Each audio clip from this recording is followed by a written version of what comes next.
सेवा में है। सिविल सेवा में दूसरा क्या तो कभी खाना पीना में इसको मन नहीं लगा तो हम सोचे तो मन से खाना वाना में नहीं बनाती थी तो क्या गुस्सा भी आता था? नहीं गुस्सा नहीं, हम सोचते थे कि हमारा बेटी पढ़ रही है, तैयारी कर रही है, तो फिर गुस्सा क्यों करते थे। शिक्षिका है तो बच्चों को पढ़ाती है। अच्छा ये बताइए अपने समाज में जो धारणा है माँ ही कहती है कि एक उनका मकसद होता है कि जो लड़कियां बनी हैं चूल्हा चौका शादी के बाद मतलब चाहे वो जिस तरीके का हो, जिस परिवेश का हो, उसके लिए तैयार किया जाता है, लेकिन आपने इनको सिविल सेवा के लिए हाँ, इसको हम बच्चे तो आप से क्या संदेश देना चाहते हैं? सब दिन तुम इसको कहते थे तुम मन लगा के पढ़ो, हम लोग पैसा देंगे, तुम अपना मेहनत करो। उसके पापा हैं हमारे साथ, उनसे जानते हैं कि वो इस समय उनकी बेटी ने उनके पंख में चार चांद लगाई, एक नई उड़ान भरी है और कैसा वो महसूस कर रहे हैं? मैं काफ़ी खुश हूँ क्योंकि शुरू से ही हमारी बेटी का प्रयास था। बीच में जो है स्टेट बदल गया था कि जाकर के प्राइमरी स्कूल में योगदान की, हमने उसको कह दी कम से कम हमारी बात रखो, फ्यूचर में जाना नहीं है, तुरंत रिजर्वेशन दे करके जाकर के अपना तैयारी करना शुरू कर। और अभी अब समाज में जो बेटियों को बड़ा मनोबल देते हैं, उस समाज के लोगों के लिए आप क्या संदेश दें? समाज को तो मैं कहता हूँ बेटा हो या बेटी, पढ़ाई के लिए दोनों बराबर हैं और आगे बढ़ाओ बेटी को। बेटी अभी हमारे समाज में जो है बेटी का कम उम्र में ही शादी विवाह कर देते हैं, जिससे बेटी पढ़ाई कर नहीं पाती है और बेटी अभी कम से कम इस युग में बेटी ही पंचम लहरा रही है। जब हौसले बुलंद हो तो कामयाबी उनके कदम चूमती है। जी हम ऐसा कह रहे हैं कि परिस्थितियों से भी जो हर परिस्थितियों से गुजरता अंतिम में कामयाबी उनके कदमों में होती है। आज परंपराओं को तोड़कर आगे निकलती हुई एक बेटी की कहानी को लेकर हम आए हैं। जी हाँ, यह कहानी है निशा आनंद की। जो कहावत है अपने समाज में कि बेटियां घर के दहलीज के अंदर ही रहती थी, इन परंपराओं को तोड़कर, उन बेरियों को तोड़कर आगे निकल चुकी है। अब वो बेटी शायद एक पदाधिकारी बन चुकी है और शायद सीओ साहिबा के नाम से पुकारी जाएगी। एक माँ बाप के लिए, एक शिक्षक के लिए, एक समाज के लिए यह एक गर्व की बात होती है जब उनके समाज से पुरानी परंपराओं की बेरियों को तोड़कर आगे निकलती है और कुछ मुकाम हासिल करते हैं। तो सबसे पहले उनका अनुभवी आंखें न्यूज परिवार उनको शुभकामना देती है। बहुत बहुत धन्यवाद। 64वीं में बिहार सिविल सेवा में, बिहार लोक सिविल सेवा में आपने अच्छा अंक हासिल किया। इसका सबसे पहला श्रेय किन को जाता है? सबसे पहला श्रेय तो ईश्वर के अलावा मम्मी पापा को जाता है। मेरे मम्मी पापा ने बहुत मेहनत की है मेरे लिए। बचपन से उनका ख्वाब मुझसे ज़्यादा बड़ा था। मैं जब टूट जाती थी तो उन्हें लगता था नहीं तुम कुछ करोगी, तुम करो, मेहनत का फल मिलेगा। ये सवाल हमने शुरुआत में इसलिए पूछा है क्योंकि आप बेटियां हैं। अक्सर बेटों को मजबूत और बेटियां को कमज़ोर समझा जाता है। समाज में बेटियों को कहा जाता है कि तुम बेटी हो, ये नहीं कर सकती और वो नहीं कर सकती। तरह तरह के अटकलों के साथ बेटियों के जहन में बेरियां डाल दी जाती है जिससे वो आगे। लेकिन आज घर की दहलीज को पार कर आपकी पंख उड़ान भर चुकी है। तो उड़ान पंखों के पीछे सबसे पहला जो श्रेय होता है वो निश्चित तौर पर माँ बाप का। जब तक उनका प्रोत्साहन नहीं होता है तब तक हम कुछ बेहतर नहीं कर पाते हैं। दूसरा सवाल है, आज आप अच्छी रैंक से सीओ साहिबा बन चुकी हैं, कैसा फील कर रही हैं और अपने आगे जो अब बच्चे तैयारी कर रहे हैं, जो तैयारी कर रहे हैं, उनके लिए आपका क्या संदेश है? मैं बस ये कह रही हूँ कि जो कठिन परिश्रम और धैर्य, इसके साथ ही अपने आप पर भरोसा जो है वो विश्वास के साथ तैयारी करने पर सफलता मिलती ही है। और हर किसी को सपने देखने का हक है, देखना चाहिए और उसे पूरा करने का प्रयास करना चाहिए। बाधाएं बहुत आएंगी, समाज का प्रेशर होगा और आप जहां पढ़ाई करेंगी, तैयारी करेंगी, उस दौरान बहुत सारे प्रॉब्लम्स आएंगे, लेकिन धैर्य नहीं खोना चाहिए और परिणाम मिलता ही है। जी बिल्कुल, हरिवंश राय बच्चन की भी पंक्ति हमेशा जीवन में जो पढ़ाई की समय आती है, जो कहावत है कि लहरों से डर कर नौका पार नहीं होती और कोशिश करने वाली की कभी हार नहीं होती। तो आपकी 2 बार चूंकि आपने परिस्थिति में चढ़ते पिछड़ा भी है, हमने जो सुना है, क्या था वो परिस्थिति जब आपने एग्जाम फेस किया और क्या हुआ था जो 2 बार आपको नाकामयाबी हाथ लगी?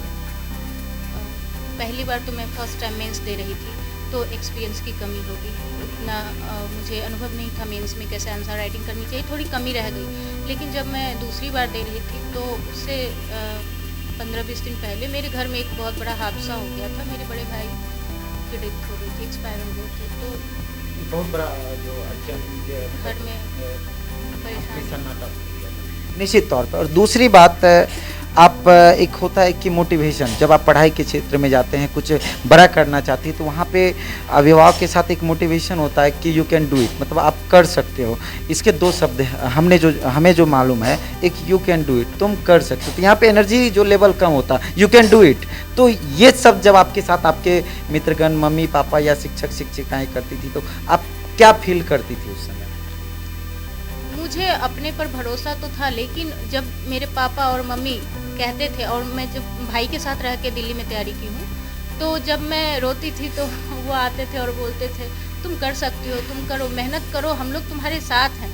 हमेशा मेरे दो भाई थे पहले, अभी तो एक ही हैं, तो हमेशा कहते थे तुम करती जाओ, तुम्हारे साथ हम लोग हैं, बाकी आगे क्या होगा वो आगे की बातें हैं, जो भी होगा ठीक है, बस तुम अपना काम करो। और निश्चित तौर पे मतलब आप काम करते गए। निशा, दोस्त भी हैं जो बहुत धैर्य के समय, जैसे मैं अकेले रोती थी, जैसे मेरे दोस्तों का हो जाता, कभी मेरा नहीं हुआ, इस तरह भी हुआ है, तो कुछ दोस्तों ने भी हौसला बढ़ाया, टीचरों ने हौसला बढ़ाया, तो सबका सहयोग था। ये बताइए निशानंद जी कि सिविल सेवा में आने की प्रेरणा आपको ये कहाँ से मिली कि सिविल सेवाएं में जाए और भी कुछ तैयारियां कर सकती हैं? चूँकि मुरलीगंज, मधेपुरा जिला का जो मुरलीगंज है, बहुत पिछड़ा हुआ क्षेत्र है। अभी यहाँ पे जो शिक्षा का स्तर है उतनी विकसित नहीं हो पाई है। फिर यहाँ पे आपको सिविल सेवा में कहाँ से प्रेरणा मिली? जो एक पुशअप एनर्जी होता है शुरुआती दौर का, जो आज सिविल सेवा में आप आई हैं, तो ये कहाँ से मिला? ये अपने समाज से ही मिला है। जहाँ मैं रही हूँ वहाँ पर मैंने देखा है कि जो बड़े ऑफिसर्स होते हैं, उनके लेवल का सोच नहीं होता कि हमारी लड़कियाँ यहाँ तक पहुँच पाएंगी। गार्जियन भी ऐसा नहीं सोच पाते। और जब जैसे मेरे मम्मी पापा शिक्षक शिक्षिका हैं, तो स्कूल में आते थे पदाधिकारी, तो मैं देखती थी कि उनका थोड़ा लोगों बहुत ज़्यादा उनका सम्मान करना, तो मुझे ये देख के लगता था कि ये आखिर कैसे बनते हैं, इसमें कैसे जाते हैं। तो यहाँ रहते हुए तो मुझे पता नहीं था। जब मैं ग्रेजुएशन कर रही थी, उस दौरान मुझे पटना में पता चला कि इसमें जाने का तरीका क्या है। फिर मैं तैयारी में लगी, और यहाँ जो लड़कियों की स्थिति, जब मैं प्रिपरेशन स्टार्ट की थी उस समय, तो अब से भी बहुत कम थी पढ़ाई एजुकेशन में लड़कियों के लिए, खास करके कम एज में शादी कर दी जाती थी। अब तो बहुत सुधार हुआ है, सरकार ने बहुत सारी योजनाएं चलाई हैं, प्रोत्साहन इसके साथ आगे बढ़ रही हैं। तो पहले वो जो देखती थी, और मैं उस समय मेरे पापा और मम्मी का भरोसा देखती थी कि मेरे प्रति है, और मैं अपने ही परिवार की पहली लड़की हूँ जो बाहर जाके प्रिपरेशन की, और घर वालों ने साथ दिया, तो फिर वहाँ से हिम्मत मिलती थी मुझे। निशानंद जी, ये एक दर्शकों को यह भी जानकारी होनी चाहिए कि एक परिवार का संक्षिप्त परिचय करा दें कि अभी परिवार में कौन कौन है। चूँकि जानकारी के अनुसार आपकी शादी कर दी गई थी, उसके बाद आपने ये सफलता हासिल की, तो क्या इस सफलता के पीछे कहीं ना कहीं आपके पति का भी एक होता है कि शादी के बाद एक बड़ी जिम्मेदारी, जीवन की दूसरी जिम्मेदारी, ये बहुत बड़ी जिम्मेदारी, और ख़ासकर हमारे घरों में जब बेटियां घर से निकलती है, तो यही बेटियां जब ससुराल जाती है तो बहू का रूप लेती है। तो क्या वहाँ पे भी आपको एक बेटी जैसा सम्मान मिला, और आपकी शिक्षा को यहाँ तक लाने में, यानी आपकी शिक्षा को पंख लगाने तक में, आप ससुराल वालों का हो, मम्मी पापा को, उनका क्या रोल रहा है? हमेशा सबका, मैं भाग्यशाली हूँ कि मुझे सबका सहयोग मिला, सभी की भूमिका। जी, ससुराल वाले हो या मायके वाले, क्योंकि मैं प्रिपरेशन पहले से कर रही थी। शादी मेरी पिछले साल हुई है। नहीं, कभी ऐसे जीवन में आया कि अब हमारी शादी हो गई है, या परिवार ससुराल वाली तरफ से? नहीं, उन्होंने तो कभी मुझे फील ही नहीं होने दिया कि तुम्हारी शादी हो गई है, तो अब आप जो है आके ससुराल में संभालो। मेरे हस्बैंड खुद खाना बनाकर भी खाए हैं, और मुझे सपोर्ट किए, यहाँ तक कि तैयारी के दौरान भी उनका सहयोग मुझे मिला है पढ़ाई में, तो सबका सहयोग रहा। संक्षिप्त परिचय देखिए, परिवार में भी यहाँ पे आपके जो मायके हैं, यहाँ घर पे कौन कौन हैं? पापा है, मम्मी है, भाभी है, भैया एक्सपायर हो गए, दो बच्चे हैं, और छोटे भैया हैं। छोटे भैया भी दिल्ली में पंजाब नेशनल बैंक में पीओ। तो पापा जी रिटायर कर चुके हैं? जी, पापा जी रिटायर हो गए हैं शिक्षक। और माँ भी? मम्मी अभी है यहीं, जहाँ घर है मुरलीगंज, यहीं पर अभी स्कूल में टीचर शिक्षिका, आदर्श मध्य विद्यालय में शिक्षिका। अब अभी के दौर में जब हम तैयारियां कर रहे, प्रिपरेशन के दौरान कई बार नाकामयाबी, जैसा कि 2 बार आपने एग्ज़ाम क्वालिफ़ाई किया, लेकिन वहाँ तक नहीं पहुँच पाए। आपके पंखों को जो उड़ान होनी चाहिए वो नहीं। तो क्या वहाँ पे मायूसी या उदासी या जीवन में लगा कि हम जो कर रहे हैं वो लग रहा है कि अब हमें नहीं होगा? उस समय आप क्या सोचे? क्योंकि कई बार देखा जाता है कि बच्चे तैयारी करते हैं और तैयारी के दौरान वो खुद को डिप्रेस कर लेते हैं और पढ़ाई को बीच में ही स्थगित, लेकिन आपने उन कठिनाइयों को भी झेलते हुए शायद पंख को उनकी सही पहचान आपने दिया। तो वहाँ आपके पास क्या सोच हुई कि आप बढ़ते चले गए? मायूसी तो होती है जब असफलता मिलती है, तो उस समय मायूसी तो होती ही है। असफलता से आप बताइए, क्योंकि काफ़ी बार हम लोगों ने स्टेटस में देखा है, लेकिन व्यक्तिगत जीवन में ये उदाहरण दिया है। 2 बार असफलता के बाद सफलता का जो श्रेय जाता है, तो वो बीच की जो प्रेरणा वाली बात थी वो क्या याद है? जी, याद है मुझे, जब मेरे घर में हादसा भी हुआ था और मेरा पेपर था, 15 दिन बाद ही मेंस था, लेकिन मेरे पापा ने कहा तुम चिंता मत करो, मैं सब संभाल लूँगा, और मुझे दोबारा भेज दिया। और वहाँ मेरे भाई ने मुझे जब मैं सो जाती थी पढ़ते पढ़ते, तो जगा के दूध पिलाना, ख्याल रखना, खाना पीना मेरा सब उन्होंने बहुत सपोर्ट किया। जब मैं अपने परिवार को देखी कि टूटने के बाद भी वो लोग हिम्मत नहीं हार रहे हैं, वो लोग हमारा साथ दे रहे, फिर मैंने सोचा मैं क्यों ना करूँ, फिर वही मेरी हिम्मत थी और फिर मैं करती चली गई। निश्चित तौर पे रख हौसला और आगे निकलता जा, बेड़ियां पैर का तोड़ती हुई बेटियां आज आगे निकल गई। निश्चित तौर पे इस बार के जो बिहार लोक सेवा आयोग है, इसमें बेटियों ने परचम लहराया, और खासकर एक ऐसी बेटी जो गांव से चलकर एक लंबी उड़ान के साथ माँ बाप समेत समाज व शिक्षक का जो सही पहचान होती है, जब उनकी पढ़ाई हुई बच्ची कुछ अच्छी करती है, तो उनके लिए एक सबसे गर्व की बात है। आज निश्चित तौर पे जो आसपास के समाज है, कल से सोसाइटी पे भी कई बधाइयाँ आ रही है, तो एक गर्व की बात होती है। तो अब सिविल सेवा में आप जा चुके हैं और आपने कहा कि मम्मी पापा आपके जो ससुराल वाले हैं, मतलब हर तरफ से आपको प्रोत्साहन मिलता रहा है, जो पॉजिटिव एनर्जी होती है इस सेवा में आने के लिए वो हमेशा मिलता रहा है। अब आगे जो बच्चियां तैयारियां कर रही हैं या कुछ सोच रही हैं, उनके बड़े सपने हैं, उनके लिए आप क्या संदेश देना चाहेंगे? मैं पहले भी जब अपनी तैयारी के दौरान मुझसे जो जूनियर थी, यहाँ से कुछ बच्चियां हैं जो अभी तैयारी कर रही है, तो मैं अभी भी गाइड कर रही हूँ उनको। अपनी तैयारी के दौरान भी मैं उनको गाइड करती थी और कंटिन्यू अभी भी उनके टच में हूँ। आज भी जब मैं सफल हुई तो मैसेज आया, दीदी आपने सफलता पाई, हम लोगों का भी हौसला बढ़ा, तो मैं गाइड तो कर ही रही थी।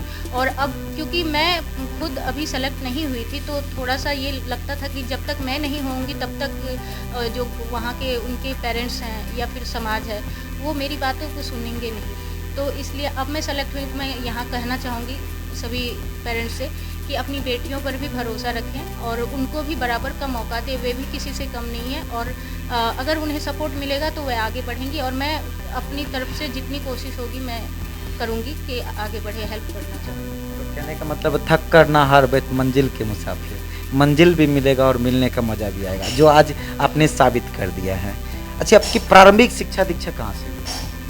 जी, 9वीं तक तो मेरी पढ़ाई मैं पूर्णिया ज़िले में रहती थी, एक छोटा सा जगह जानकी नगर है, वहाँ 9वीं तक हुई है। लेकिन 10वीं से मेरा डिस्ट्रिक्ट ट्रांसफ़र करा के मैं मधेपुरा ज़िले में, क्योंकि घर था तो जी होम टाउन था, तो यहाँ आ गई। और फिर यहीं से मैंने 10वीं और 12th की पढ़ाई की मधेपुरा कॉलेज मधेपुरा से मेरा इंटर हुआ है। लेकिन फिर इसके बाद ग्रेजुएशन के लिए मैं पटना चली गई, और वहाँ जब मैं गई हूँ तब मैंने बीपीएससी के लिए देखा, समझा, और फिर मैंने स्टार्ट किया ग्रेजुएशन करने के बाद।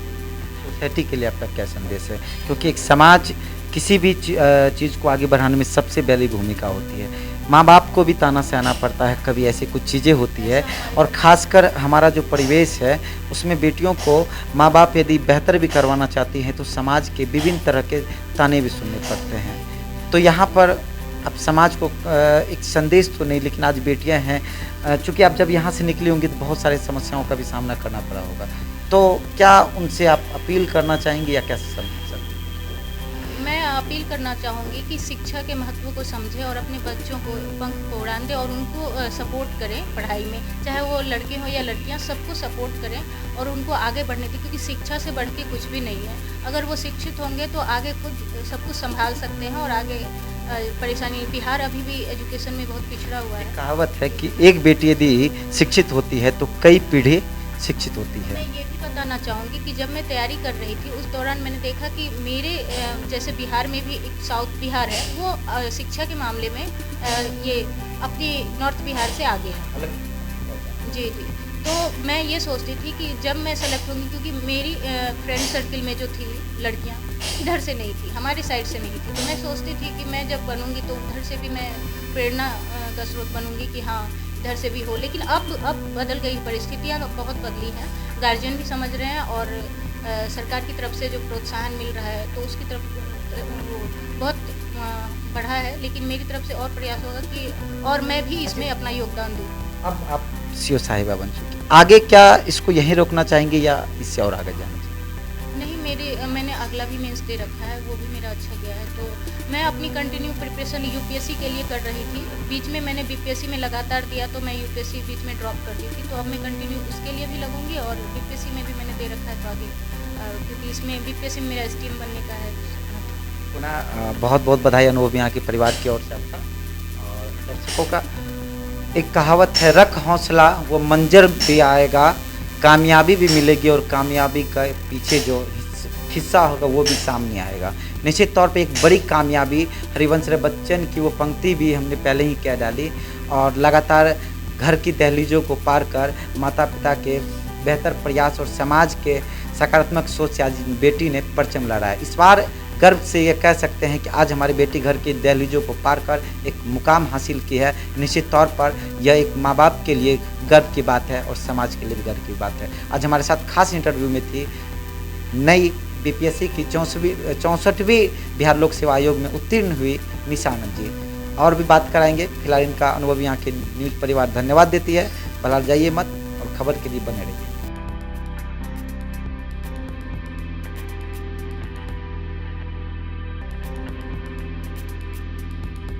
अगर आपने अब तक हमारा चैनल सब्सक्राइब नहीं किया है तो सब्सक्राइब करें और बेल आइकन अवश्य दबाएं ताकि खबरों का नोटिफिकेशन आपको मिलता रहे।